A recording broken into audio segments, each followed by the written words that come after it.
Hi, it's Dave from FinderMonkey and Joanna North Associates, back with another video. It's been a couple of weeks since I've had a chance to do one for one reason or another, so apologies if anyone's missed them.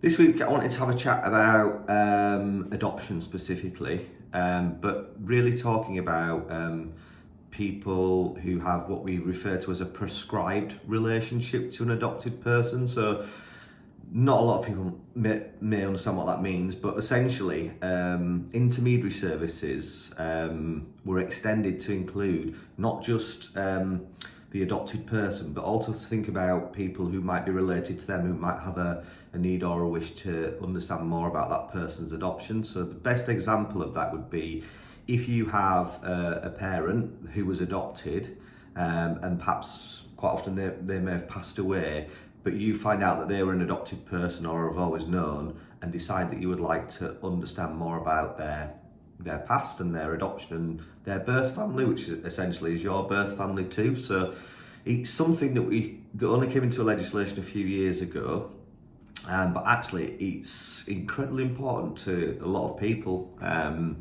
And we've seen a lot of clients who come to us, some just because they've got a curiosity to know. But what I have seen is we've had a lot of clients who've come where a parent, particularly a mum, has passed away when they were quite young. So they have perhaps a limited memory, of their mum. And in finding out that their mum was adopted, they suddenly know very little about their mum, but also the wider family. So it can hold a far greater significance, I think, for people in that situation to understand more about their mum, to understand more about where their mum came from, who her parents were, and if there are any surviving family that might be around.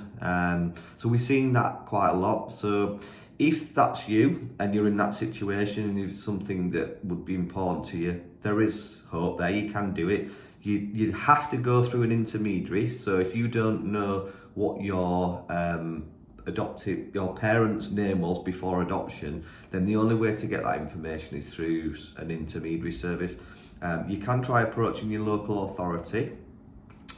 Some might offer some help and support with that, but generally our experience is you need to go to an independent agency or another adoption agency that provides that service. Obviously it's something that we certainly do and we can help, and if you wanted to speak to us and have a chat about that, we'd certainly let you know what would be involved and how the process works. I hope that's been helpful, particularly obviously we're talking about a sort of a niche group of people there, but it is something we're seeing a lot of these days, and so I just wanted to chat about it because if that affects you, then I think we can really help you. Thanks for watching again, and we'll see you next time. Thanks for watching.